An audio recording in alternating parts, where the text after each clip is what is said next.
Then when we get bored, we can turn it off. Yeah, all good, brother. Now, sweet. So, yeah, I've got Matt here with me today from Tree Theory. How we doing? We've sort of, it's a funny story, really. We sort of knew each other from back in England.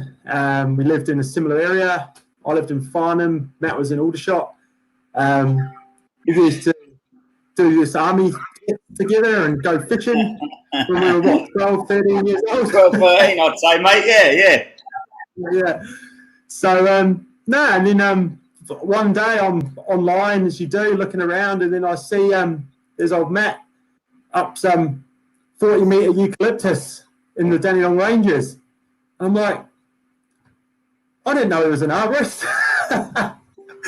And so it's been real good, and I thought we'll just have a little bit of a catch up tonight and have a little bit of a talk about what it's like working in and what we do here.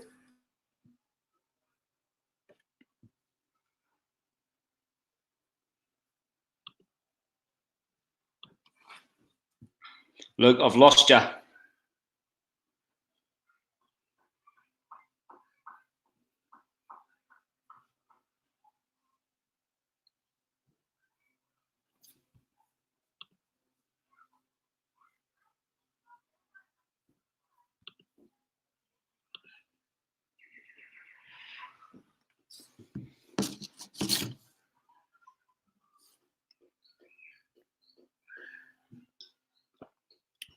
I could still be live on this at the moment. We'll soon see.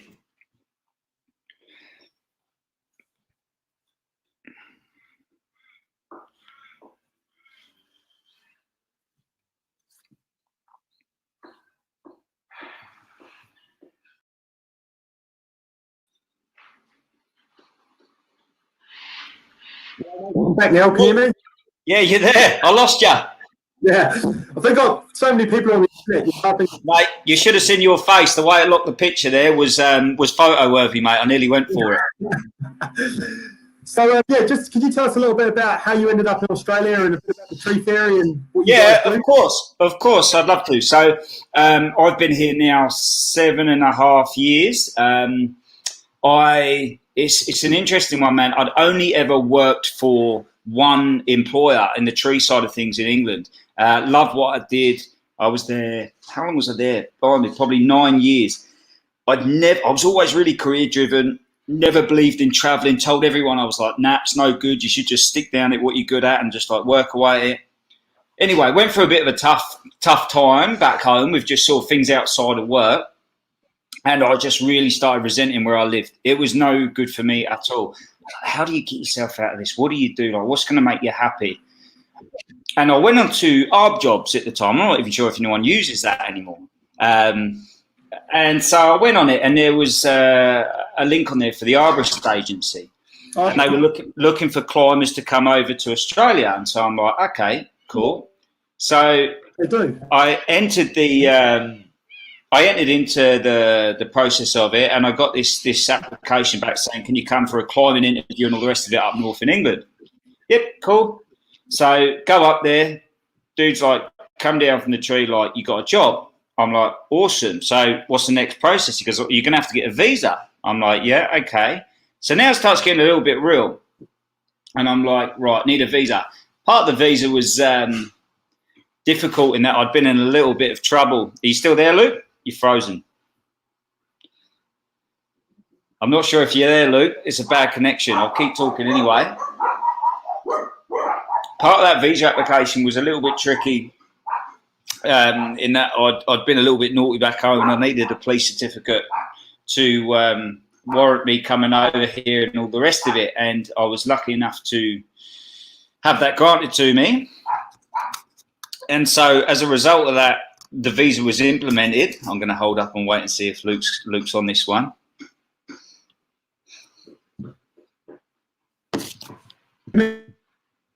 Luke, you there? Luke, you there? Could you hear me the whole time? Oh, perfect. Okay, so if I know if your picture goes out, that you're still there. So anyway, got it granted. I'm like, right, I'm off. Mum says, so you really going to go? I said, yeah. I'm off. I'm going. I'm doing it. And I went, and everyone said, "Oh, you'll be back," and all the rest of it. And I thought, I don't think you know what I was battling in my own head. I was like, I really don't think I will. And sure enough, I turned up to Australia, and I just fell in love with it, mate. It was an easy transition. You know, they speak the Queens. We drive on the same side of the road. But here's the funny bit. Here's the funny bit. I don't know researches into what the job was, and so I arrived and I got this job with Citywide. And what I didn't realise was they were notoriously like a line cutting business and all the rest of it. Yeah. And I'd not really seen many videos or pictures from Australia, but I just pictured heat, eucalyptus, and climbing nice trees. And so about 6 months into this job, I wasn't really enjoying it too much, and I saw a video online of this guy, another pommy called Dave Coleman, and he's climbing this big eucalyptus, and I'm like, oh my God, that's mad. And I'm like, I wonder where them trees are, because I've not seen anything like that in Melbourne. And someone turns around to me, they say, oh, you see that big hill there in the distance? They said, they're all up there. I'm like, you've got to be joking me. And I'm thinking, I have no idea. I've never even driven there. They say, oh, up there is like, it's like rainforest environment, and there's all the mountain nests. I say, all right. I drive up there. I'm like, wow, this place is incredible. So I shoot a message on Facebook to Dave Coleman. We really hit it off. Next thing you know, I got a job. And there's been people queuing up for this job, and I got a job. And I'm like, right, I'm going to hit this so hard, it doesn't know, what's come for it.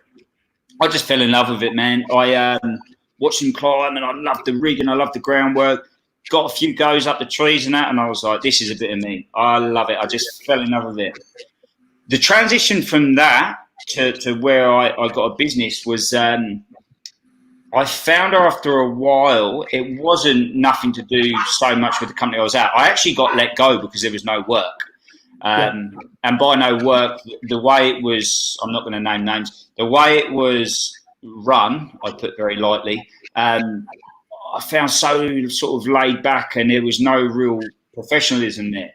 And after that, I went into a little bit of contract climbing, and I don't know what contract climbing, how it sits in New Zealand, but over here, it's like everyone really wants to do it because it's great money. And actually, I sit on the other side of the fence and say, I didn't have a good experience with it at all. Found so many of the mobs I went to were just, any Tom, Dick or Harry over here can own a truck and chipper.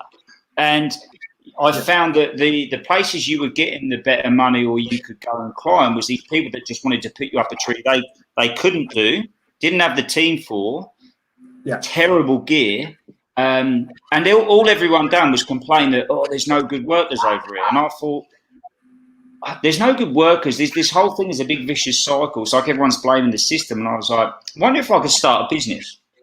Now, we know that's not that easy. You have no money. How are you going to start? What you're going to do? I thought, well, I can climb. I'm sure I can find someone.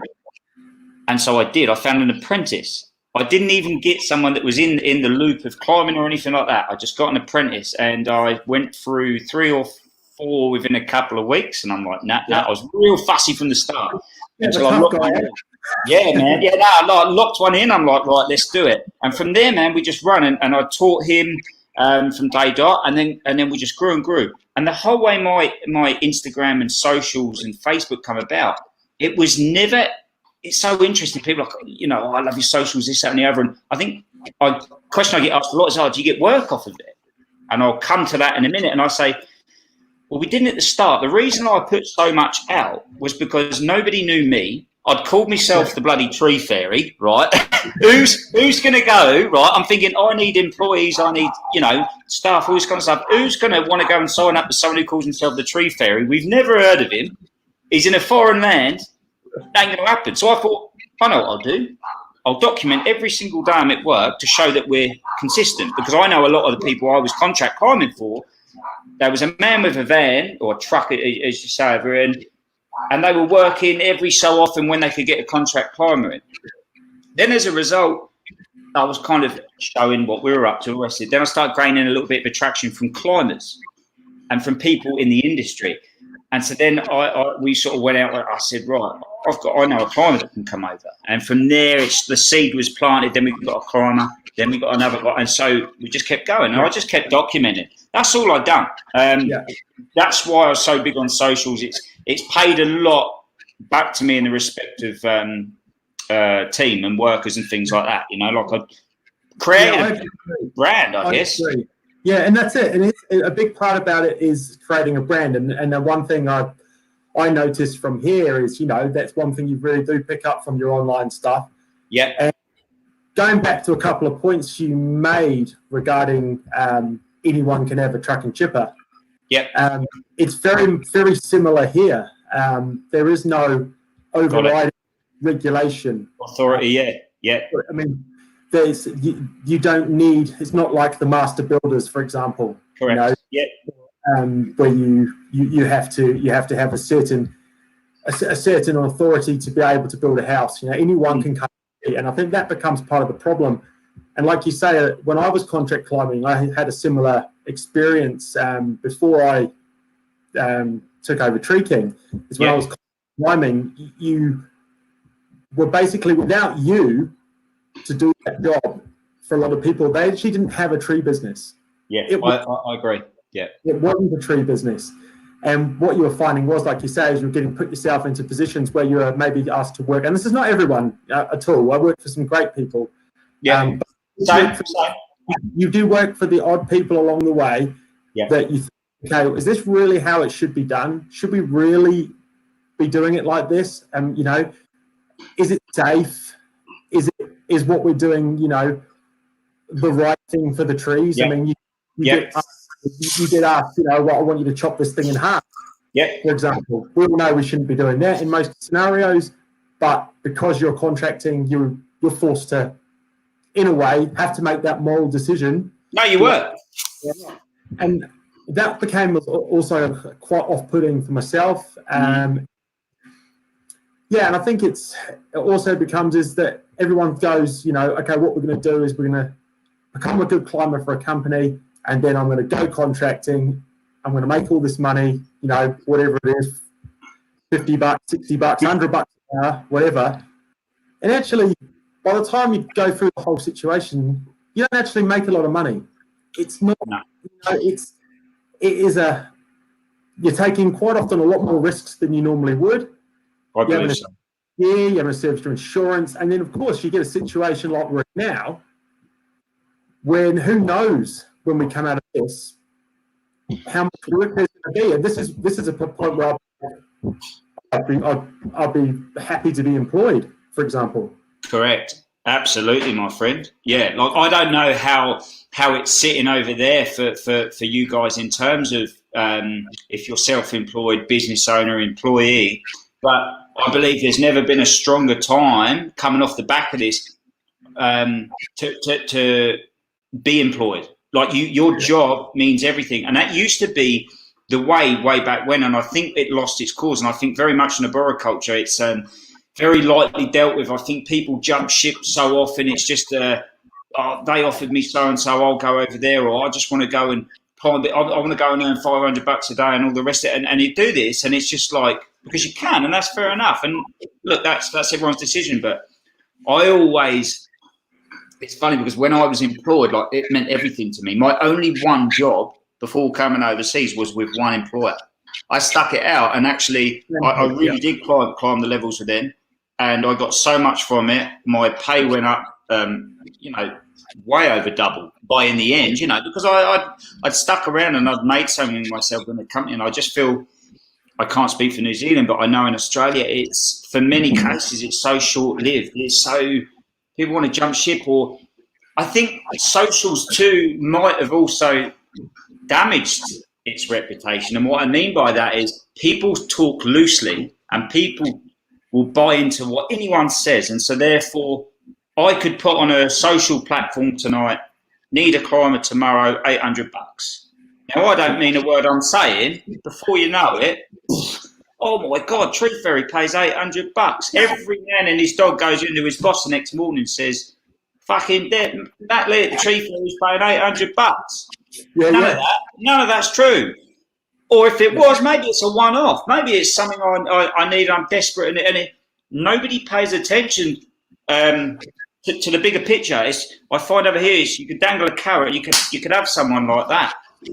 Yeah, that's my take on it with that sort of thing anyway. So I mean, we've been talking a lot recently about is it are people not seeing arboriculture as a career?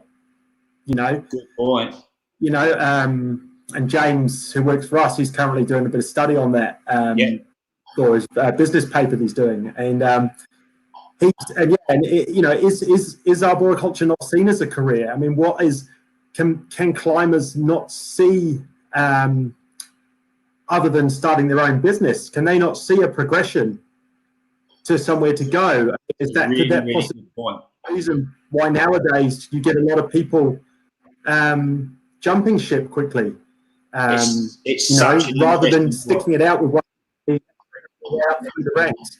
And what is the catalyst? Like the way I look at it, and to go back to your point, like you said there are some really great firms. In Melbourne, there are a few really great firms. Some people are doing it right. Some people have got a lot of staff, a lot of long-term employees. What are they doing right? Have they got all the right contracts in place, and just are they? I wouldn't even say it's about money. Have they just created the right work zone? Because apart from that, you've got, I believe, a lot of schooling's a big problem over here, a huge problem.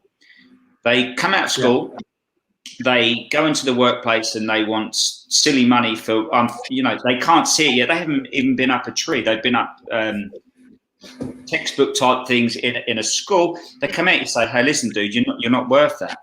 I say, "What?" I can't help but feel there's a problem right at the start, the catalyst of it. Yeah. And you think, well, you can't get that money because I can't just put you up anything. Then, if people do stick around, they'll do a couple of years, they start doing a bit, and before they know it, they've done so much for your business, they need to move on. And this isn't me talking about individuals, this is what I've seen in the bigger picture in Australia. They go, but rarely do they jump ship. It's usually, want to be a contract climber, or some go the other way and they say, I want to become a consultant arborist. And that's going to be the next big one over here, because the schooling for that is failing a lot of people too, because people are writing, I'm no report writer, but I see the level that's out there, and I can see it fastly becoming the level 3 that they're handing out here, and then they're going to go out, they're going to say, I'm going to be a consultant arborist by myself, and they're going to write these reports, and they're going to send them, and they're going to get knocked back. It would be the same as a guy coming out of school who can climb, turning up on a contracting job, and then can't do it and has to get down the tree, Yeah. It's different. It's going back to what we're talking about, is something that Luke has just messaged us on, Luke Stanton, and it's about the company culture. And that's one thing that I've noticed that, again, through your social, you see, it's something that you feel you're quite strongly pushed, You comment on the fact that, you have some quite strict sort of culture criteria that people will have to fit to even bother sending you an application to come and work. And I think it's, do you want to just expand a bit on more on the culture side of things, and how and what you look for and what works for you? Absolutely, it's a great question, Luke.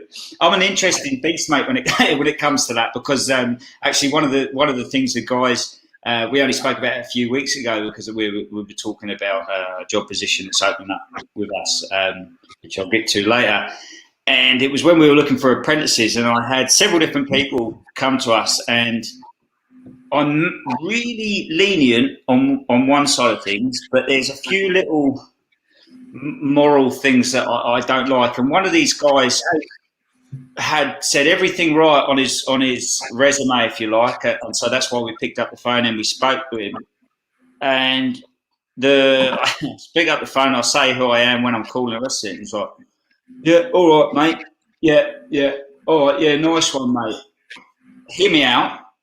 It's the wrong thing to do with me. I don't like it, because for me, it might only be tree work, and I don't. But it's the thing I don't like when people downplay it. But they sort of say, "Oh, but is that the demographic of people you're working with?" No, because I know when I was 17-year-old lad going into tree work, I remember putting on a shirt, putting on my little chinos, and I went for my interview at a landscaping firm.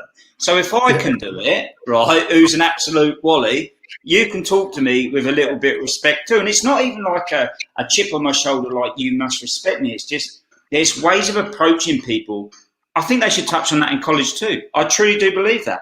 Yeah. The second thing is, It takes 2 seconds on this phone to go on Facebook and have a look at someone.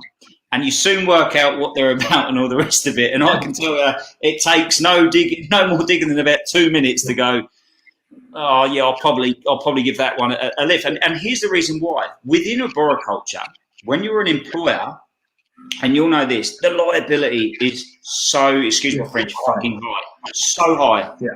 Will I bet my kid's inheritance on any Tom, Dick or Harry turning up who I don't quite believe in? The answer is no. And it's not to say it's impossible to get a job at the Tree Ferry. It's just approach it in the right way, and you get a great start off, and you build trust from there. We've got the most amazing apprentice with us, Luke. Amazing. Yeah. I can't speak more highly of him. He approached it the right way. He's polite. He's great. He's doing all the right things, as our last apprentice did. There's just ways to go about it. It's my culture. I'm so relaxed with the team I've got that actually in-house, there's no standards because they're already known. Does that make sense? Like everyone kind of knows their role, position, and I don't have to say anything. I haven't been there because of the Corona crisis for 5-6 weeks. It's running great guns. There's no bigger statement than that. I don't think, like the guys are doing a fantastic job. I love them all individually. Like it's just it's getting the right ones. It's just that's all it is. So Luke, that's a great question. And I mean, you get a good culture, and then the culture you have sorts out the other problems. Yeah. You know? And I mean, you'll probably find that if you do get someone on which doesn't quite fit the culture, that actually in a I don't know if this is the right way or the wrong way, but actually you probably would never even have to get rid of them because they didn't fit, because they wouldn't feel like they fit. They wouldn't fit. Because the crowd they're working with, this is the way we do things, this is I don't care how you used to do it, but this is how we do it here. Correct. And I think then that just builds on a good group. And over time, like you say, you get lucky enough that you do get a good group. And I think that's... Absolutely. At the moment, we are looking for somebody. We're looking for like a sort of second climbing position, if you like. Unfortunately, and it's right on topic, due to Corona, we had a member of our team, unfortunately, in 5 weeks, he's going to fly home. So we had an instance, and we're gutted. So he moved over from England with his girlfriend, and so both English, both on visas. They got sponsored with us. Going great, fantastic guy. We are gutted. She went for a job. Blimey, it could have only been 2 months ago, if that now, and it was with Uni Traveller, and they're a sister company of Flight Centre. Yeah. Lo and behold, coronavirus comes around. The next thing you know, their work's going down a little bit. She's done this whole course, bless her heart, in CBD, and she was only in there 2 weeks, and they folded the company. She had no work. Great. Yeah. Then we sort of had to talk to the guys and say, "Hey, listen, the phone hasn't rung in 2 weeks. We're starting to get a bit worried ourselves. You may have to start looking at the sort of potential of you may have to sit inside for a couple of weeks. We may have no work. This is a real unknown market. I don't know what to say." Off the back of that, they went home. Rob, the individual who had a good think about it, and I think for his own missus' psychology, anyway, sort of thought, well, God, she's not going to find another job too quick now, is she? In the current climate, even if we keep working or we don't for a couple of weeks, yes, I can stay because I'll be getting a wage and I've got some savings. But they kind of said, they put their hands up and said, "Matt, we've got to leave." And look, we're all gutted. We're all emotional. It's a big blow. They'd only just started their visa with us. We can only hope, Luke, that we see them back out here when it's all done. But there's a real fine example of how it's affected our business, although we're still working in a way we never thought it would. Yeah, I mean, we've got a similar one of our guys. He was meant to be visaed through to July, and he's our main climber. Yeah, he's just seen a window, and he's been able to get a ticket back, and he's like, "Look, I couldn't turn it down." It's the same thing. We're all gutted that it's now we're going to lose one of our good staff members. And it just shows how you can be just as a business owner, you just don't know what's around the corner. No one would have expected. Some would say, oh, we should have seen it coming, but I don't know.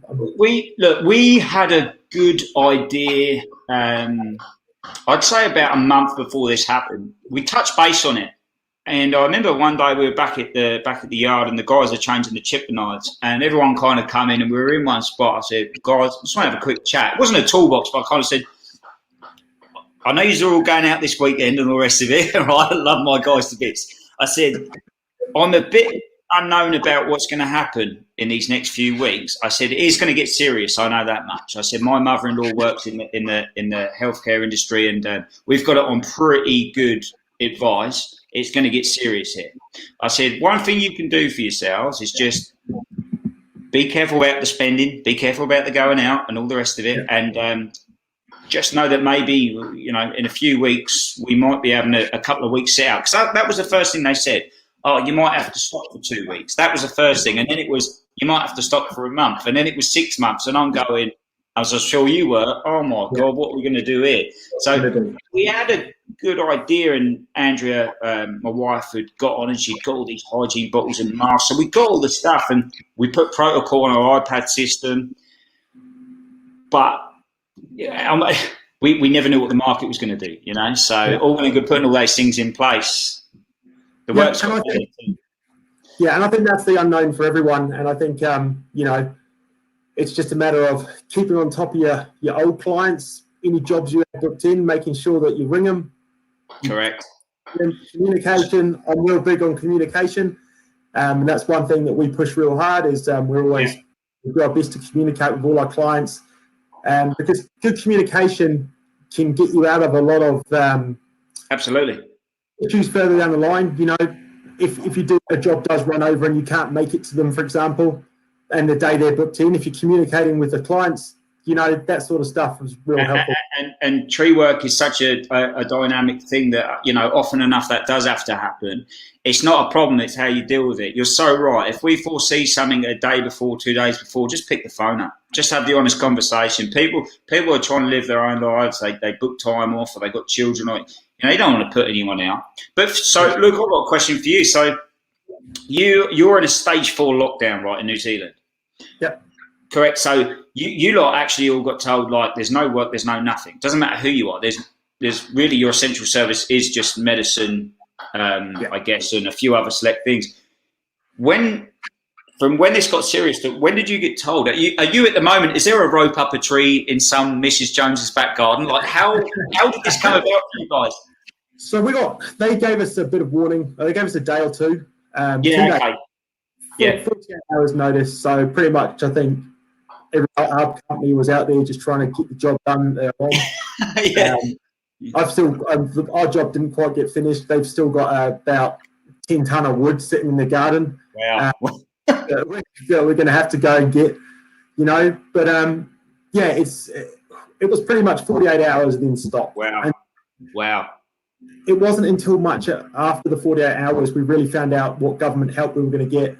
Yeah. So, shutting the gate on the last day, it was sort of like, it was quite, I don't know, it was a bit emotional in a way because it sort of was like, because Absolutely. we hadn't told anything, it was like, all right, see you later, guys. Toby, the English guy that might have to go home, it was sort of like, all right, mate, well. Might not see. Yeah. And it was all happened very quickly. But what I will say is that after that initial time of being quite sort of down about it in a way and sort of gutted, sort of reflected and changed my thinking of it, and it was a lot more productive thinking. Yeah. Working on projects at home for the business, which will help us when we get back. Stuff which I'm able to do. For example, we're starting to rebuild the website. Cool. Working on getting everything running through the job app rather than having paper. Stuff like that, which I know I never would have done. So by reprogramming your mind to think in a positive way and try and come out of it with something positive has been really helpful. Good on you. I think that's a really important thing. I think or should I say, I say me, not even Andrew, it was me at first. I went from the talk of, are you going to be shut down to, oh, that's okay. If it's a couple of weeks rest off period, all good, cool. We'll get through that. to then it was like an unknown, or this could go for 6 months. And media was, as media does, was just drip feeding you sort of no real great information, but it was almost like scare tactics. And I'm going, oh my God, what do we do here? And the biggest thing we noticed, Luke, I said to Andy, I said, the phones haven't rung in about a week. And as in, they're ringing, but, next to nothing. I'm thinking, uh-oh. So I kind of leave it a week. There goes the second week, and I'm like, oh shit, not much is going on here. Then we had 3 clients cancel jobs. 2 of them were quite big ones, so 2 or 3 day jobs. So decent amount, week fillers. And I'm like, right, now I've got a decision. I can be transparent with the guys from day dot and sort of, it wasn't even about fear mongering. It was saying, like I said, you might want to save your money. I don't know what we're going to be able to do in terms of papers. I don't know how long she's going to go for. I'm trying to find out answers. I don't know what's happening with the visa holders. Please let it be known that we're working on all this as much as... And we're on the phone to immigration lawyers. They couldn't give us the answers because they didn't know. Government would just come... When they come on the telly and tell you is when everyone finds out. And that's very grey anyway. So I'm going, fucking hell, like, oh, God, here we go. So we lose 3 jobs. I'm like, right. We had 5 weeks' work left, which is a great lead time to have, don't get me wrong. But what I thought was, right, okay, well, now, exactly like you did, I've got a decision to make, haven't I? I can either bury my head in the sand and think it's all doom and gloom. And I threw a post out there as I do, and most of my posts are just my brain talking. I'm probably talking to myself, probably giving myself advice, Luke. Half my Instagram things, I hope other people find them useful, but I know I write them down. Sometimes I just like to write things down myself so I can read it back, and then I enjoy it that way. And I wore my heart on my sleeve, and I said that we went through... I was like confusion, then there was like frustration. I'm like, well what, why fucking just shut the borders? This shouldn't be happening. And then they shut the restaurants, and I was angry, and I'm like, I know a close friend of ours, he runs a tower service here, and he owns a restaurant up in the hills, and that got shut down. I'm like, this shouldn't be happening to people. So I went through that, and then I went into all right, stop blaming yourself, Matt. Stop feeling sorry for yourself. You're lucky enough to still be working. What are you going to do about it? And I'm like, right. And so we just went from there, and we just advertised like we never have before, mate. We opened up avenues. This has pushed me into realising if we've got a lead time now until we're booked into the first week of June. I've sort of realised, oh, okay, if I can make the phone ring in a time like this, what are we going to do when it's good, you know? Like, and so, but maybe it's a kick up the arse too. Maybe I was going a bit flat on my own when it was good. So, I think I've been through that too. I think you get complacent, you get quite steady, things are going all right. You've got 2-3 weeks ahead, and you start to maybe put your finger on the button as much as you should. And I think this is, I think if anything, this will be a good kick up the arse for a lot of people. I'd say so, man. That will get things right. But I'd like to just ask you a few things regarding some of your jobs that you do. Go for it. Because I just noticed from some of your social stuff, like quite a few different ways that you guys do things to how we do them here. One of them I really have noticed is you do quite a lot of big wood jobs. The big timber, eucalyptus, etc. And generally it looks like there's pretty good access for maybe cranes and stuff like that. And quite often you're rigging down or blocking down, and a lot of rigging up of the firewood. Is there a reason for maybe why you don't use high-abs and cranes as much? Absolutely. And why? And is there a massive demand for homeowners to keep the wood on the jobs you do? Is that why it doesn't get taken away? Great question. And you can't see that because you only really ever see the aspect of the tree and the garden in question where we're working. And granted, it looks as if, why wouldn't you just sit a crane out the front of that? Well, it's an interesting dynamic, when you're in the hills in a residential field. I'm quoting in my head 5 minutes before I've even got to that site. The reason being is in the hills, you've got a lot of unbitumen roads. A lot of them are very weathered, tight turns, hairpins. Literally, there'll be bits where there'll be like rock falling out onto the road. you could barely turn a truck and chipper, let alone get a crane there. So then you get to said garden, and that road might be a bit better. And then I'm not too sure if in New Zealand they run it the same here, but we run spans. We run the electric overground. I'm not sure if you guys do it there too. Yeah. Then what you'll get is the property will just go on a 45 like this, up. So we don't even have our truck and chipper in there. We've got to put our truck and chipper down here on the ground. So the answer to that question is, oh my goodness me, wouldn't we love to have a crane there? We do it every day of the week because it's safer, it's more efficient, and it would save us a hell of a lot of hard yakka. The second answer to your question is there is a big demand for it. Firewood in the hills is huge. People will they want to keep every single bit of it. And I'll go as far to say, Luke, we've taken trees down where I've gone, oh my goodness, are you sure? You know, like I'm doing the quote, are you sure you want that much wood? They say, yeah, I've got a chainsaw. I say, no, I think you need to understand. You know, I'll show them a picture of the last thing. They go, oh yeah, love it. Oh, yeah. But they do. They get through it. They'll keep it, and they're happy to have it. So that's the reasoning behind it. Some trees that you'll see taken down up in the hills from other companies with cranes are roadside, and they're on those big contracts where they're roadside.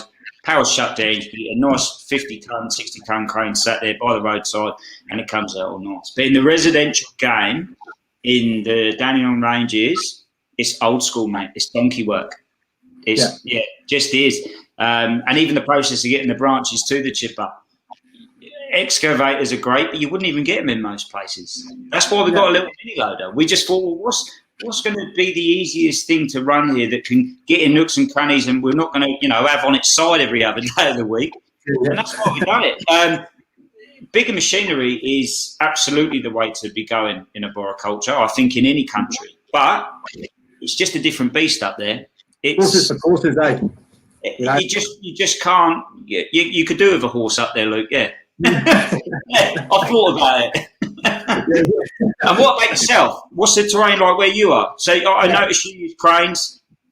Yeah, I mean, Auckland is pretty hilly, some real driveways and stuff. But you can generally get a small city crane or hired into nice. But the biggest reason for me personally is why we use them is people don't want the wood. Yeah, right. People don't generally, we find, want the wood. It's safer, cheaper, and quicker in a way for us to just chuck it in the back of the truck and drop it at the wood yard. Yeah, see, how interesting. Here, people, they love it. And the thing is, if we didn't lift it out in large sections, we would probably be ringing it up and throwing it in the back by hand. Oh, my mate, yeah. No, what I call the English way, yeah. On an Arthur Williams trailer, just slabbing it out. You're not right. So for instance, tomorrow actually is a funny one for you.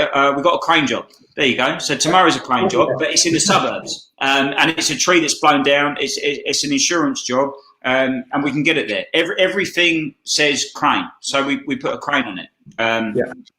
I mean, that's fun. That's interesting, actually. That's a perfect little segue into the next thing I wanted to ask you about. Is another thing I noticed is the amount of storm work you do. You seem to do a shitload of storm work. A lot of blown over trees. I mean, I've visited Melbourne on holiday, but I haven't lived there for any period of time. And every time I've been there, it's been 30, 40 degrees heat. I just wondered if you could just touch on that a little bit. Absolutely. I'm amazed too at the weather pattern here. Like everyone says, Melbourne, or hashtag Melbs, as they say, because it's 4 seasons in one day. The truth of the matter is, and it's quite scary when I look back at some of the trees we've done and been at, we can have a lot of rainfall and trees fall over. Now, that to me was unheard of. Is that terrain? Is that the way they position it? Is it how the tree died? Like we see even the most beautiful, they're in good health, great structure, grapevines, they're gone. They're bellied up just from rain. We know that the earth up the hills, it moves so much. There is a hell of a lot of movement in it. There is so much water running down that hill. But, you know, we had a lot of rainfall in England, and that's all I can compare it to. And I don't know about you, Luke, but I never saw anything like it on scale. I'd say 3 of the jobs we went to, not yesterday, the day before, were from just a sheer amount of rain. Yeah, just the wet ground and the shallow rooted. Correct. But that's bloody scary, right? Because you say, well, hang on a minute, like we're just working through the winter and we're rigging some big stuff. It starts to make you think, shit, maybe we need to adopt a little bit of a different approach there. And then on the contrary, like you're saying, we do get big wind events here, and it's not like consistent wind. When it hits here, it comes through real fast, real quick. They're from all different directions. They're all those typical things that would blow a tree down. That, you know, it's not a tree that acts like a nice dampener and it's just going one way in the wind. It's getting blown backwards and forwards, and before you know it, it's big nasty sections blown out, limbs coming off, and so it does. It makes up a big part of our work here. Oh yeah, no, good question.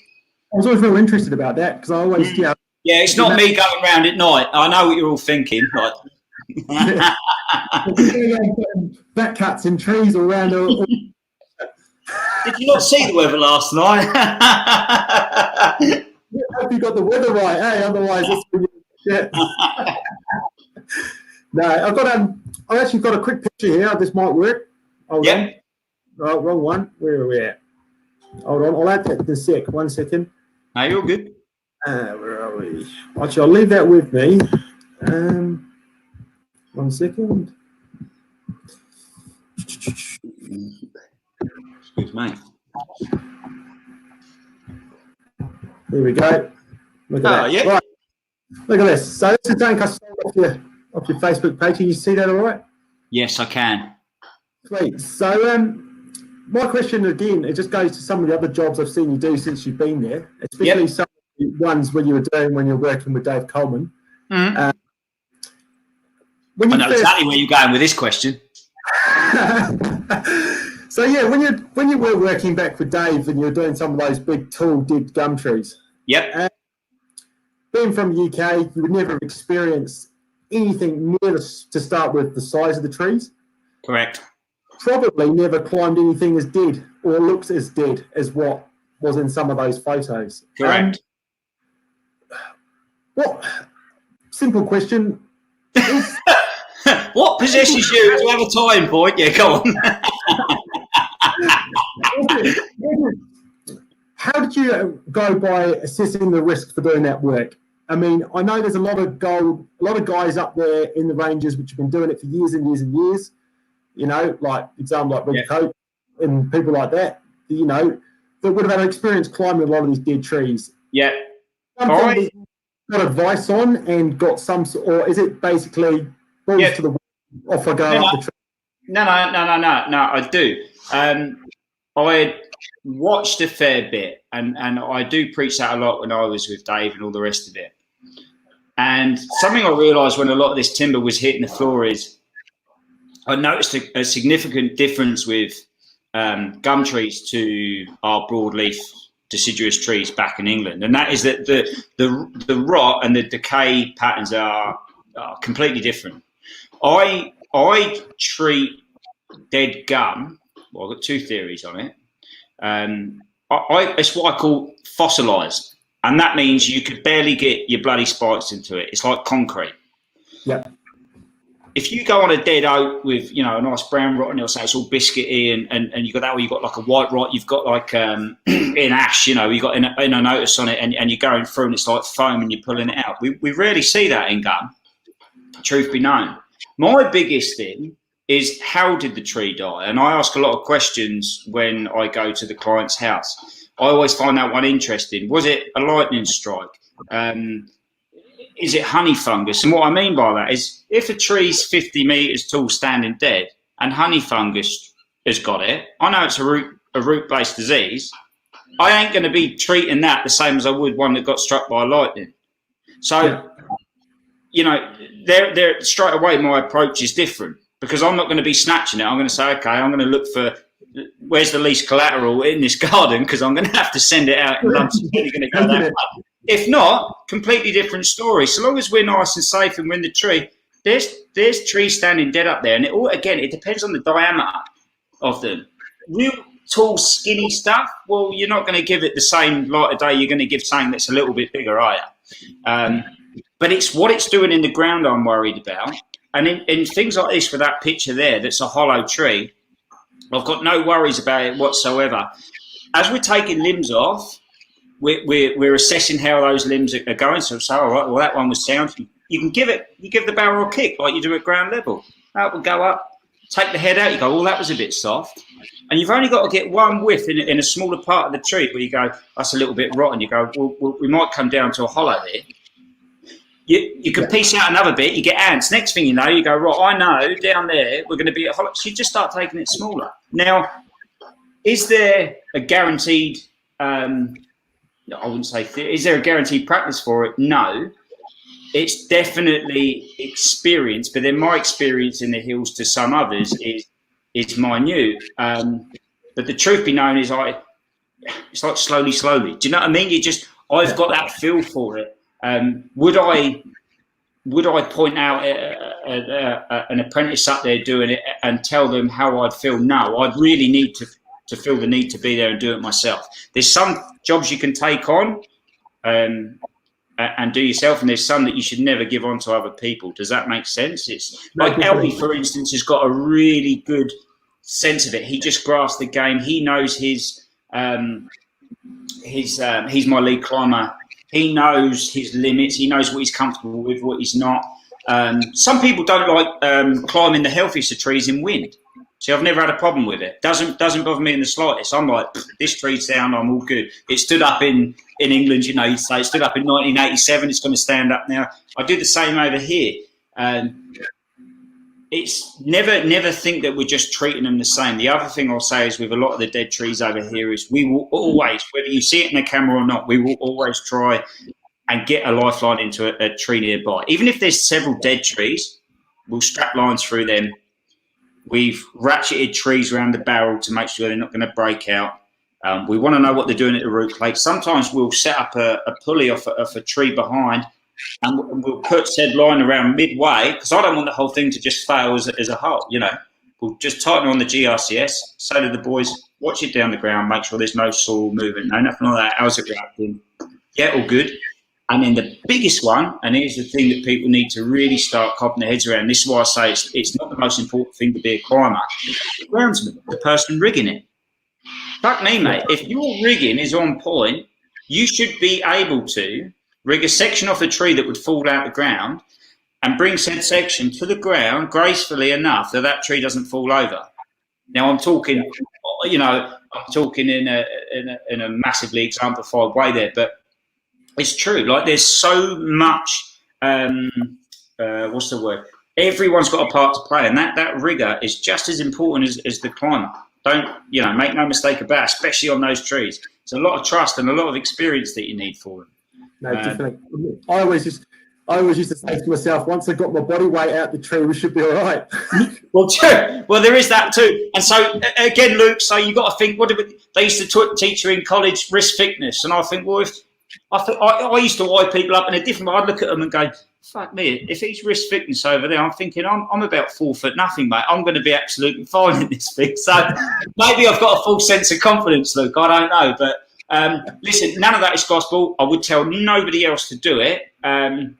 Nor do I think I'm some hero. Sometimes, even now as I get a bit older, I'm starting to look at them going, fucking hell, what were you doing? But at the time I'd done it, and I believe, and I've always said this, and I stuck by it. In fact, it's on one of my posts. If you question something, there's a problem. And I never questioned anything when I was doing, and therefore I felt comfortable in what I was doing. We've knocked plenty of trees back. Yeah, I find that generally when you've been doing it for a while, gut instinct really does come into it. I believe intuition is massive.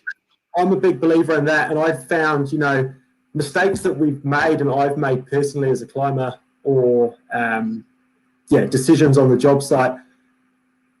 I can say that majority of those, I've had a little inkling in my head that this might go a little bit wrong, and I'm talking right bash a fence panel, Yeah. right down and poke through the fibre light of the fence. Yeah. But it's before dropping that branch, there's a part of you that goes, oh, this might do that. And I have to say that the majority of the time you've got that feeling, it probably will. Yeah. And just come up with another idea, talk to your ground crew, see if there's another way of doing it, because It's the biggest one. Gut instinct, whether you've been climbing for 6 months or 6 years, 100%. pretty close to what's How going often on. do you? How often? We've all been on a site, or we've been, and someone goes, "Oh, I thought about that." Well, you should have questioned it. You're not wrong. You're dead right, and you don't even feel bad at yourself. That's just human instinct. That's what we do. But and there's no better way of putting it. If you question it, i.e., if it comes in your head, "Oh, it might do that," stop. There is a problem. If you question it, there is. And if it goes right, well, it was probably chance. It was probably luck. And we don't want to put things down to luck in trees because it's just not worth it. But it's a great point, Nat. Yeah. So what? Got a couple more things, and then I'll leave it to you, evening, mate. Could you just touch on the bushfires, because that's something. The bushfires. I can give you a perspective from where we are. We weren't actually born. We're about 3 hours away from the bushfires, probably a little bit further in some instances. Where the real bad ones were in New South Wales, you're probably going 5 hours. However, to give you some idea, we had a couple of days in the hills where we had some big tree reduction works going on, and the guys going up there with headlights on, middle of the day. There's that much smoke that you just couldn't. We got to, well, I say we, I was probably eating a donut, having a coffee somewhere. What do I mean? I don't climb anymore. The guys got there and they said, Matt, we can't even see where we're shooting these lines. And I'm like, yeah, righto. I don't disbelieve it for a minute. That's how intense the smoke was here. And that lasted a couple of weeks on and off. And if we're 3 to 5 hours away in some places, if that sheer amount of smoke's coming over here, that gives you a good indicator of the scale. Like, it was something I'd never seen before, something I hope we don't see again. But then touching base on that, we didn't get any works involved in it, in the bushfires and all the rest of it, because it was a long way from home. And I'm very cautious. I think it's an important thing to touch on this. We got a lot of questions. They said, "Oh, you're not down there, like, you want to get involved in all the rest of it." And the thing was, we would have got involved for the right reasons. But one thing I am, and I really do hold moral compass about it, is no good going down there trying to help out plastering the tree fairy all over the Facebook. I think that is very much the wrong way to go about it. I don't take advantage of bad situations. Does that make sense? If we could have gone and been help, it certainly wouldn't have been on Facebook or Instagram. I'll give it a tip. What we decided was best was we gave a donation from the company and we just kept going. And off the back of that too, with anything like this, it was chaotic, it was chaos, it was something Australia had never really seen. Government had put protocol in. There was people down there clearing roads. There was people that had the contracts down there. I can't help but feel anyone that was down there trying to help out anyone else. Well, look, I say help lightly. There's people down there working now. You don't want to go down there and start cutting people's lunch. If a fire comes through your area, Luke, and every Tom, Dick and Harry with a chainsaw and chip is there doing the right thing, I'm not going to go into it too much because I don't want to name names. I can't. For me, that's wrong. It doesn't feel right. I don't like doing it. I think there's a lot of insurance work there for people. I think I look bigger picture. I think, well, there's more tree work there for people that have been affected by the bushfires for the next few years. Doesn't need everyone travelling from Victoria to come and do it, because all you're trying to get money. Yeah. That's my look on it anyway. So yeah, I agree. Might be a bit intense, but that's just go for it. Definitely. Mate, you got to explain to us the coffee thing. Big problems, mate. Yeah, I need to know about this coffee thing, eh? Just need to get some coffee in my veins. Mate, I always liked coffee, and then I got to Melbourne, and I fucking loved coffee. Like, it's everywhere. You may as well be in Italy. Like, the coffee here is insane. Like, it's also a little thing of mine after trip. I'd love to have a little coffee shop, eh? Yes. So there's a little thing, the coffee fairy. Mate, I love it. I have 1 in the morning, 2 in the morning, about half hour after each other. I'll have 1 midday, maybe 1 in the afternoon. Latte, because I'm a fairy, of course. I don't have it too strong. Come on, I'm not a mate. But coffee in Melbourne's huge, mate. You can't escape it. It's everywhere. Yeah. It's it's part of living in Melbourne. So I think half your social media is coffee and the other half's trees. It's not bad though, is it? So I think just the only other thing is maybe did you want to just put something out there and just see if anyone was to get in touch? You know, you've obviously got a position available at the moment. I appreciate that.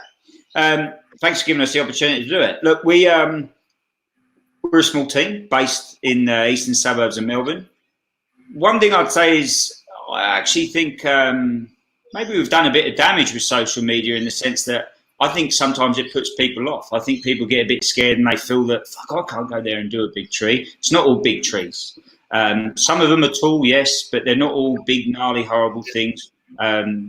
We actually do a significant amount of 3 to 4 day week of just the smaller, day-to-day arborist type stuff. We get a few big trees a month, perhaps.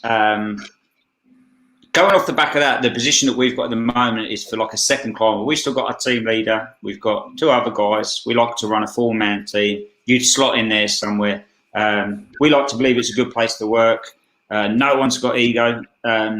We don't sit tying knots after work, climbing walls. We drink beer, and I mean that with the biggest respect. I think sometimes people go, "Oh, drinking tree for you?" Probably sitting there like working out an equation for Tim, but he definitely isn't. I'll give you the hot tip. All right, all right. The boys go out on a mad one at the weekend, and all the rest of it. And we drink beer, and we're like any normal person.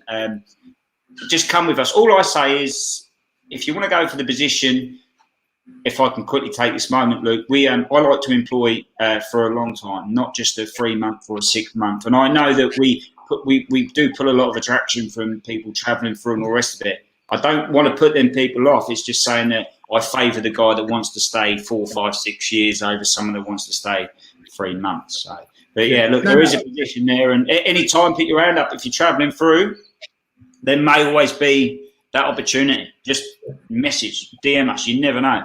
So I appreciate that. No worries, mate. All right, well, I think we might have to catch up and do this again sometime, mate. It's real good to see you after all these years. You too, Luke. It's been nearly 20 years later, my friend. Yeah. Speak to you in another 10 years. We might have to come over and visit. Been good, mate. You're very welcome here too. Thanks for having me on, mate. I really appreciate it. No, thanks very much, bro. Thanks, mate. Take care. Thanks, everyone listening. Cheers. Bye-bye. Bye.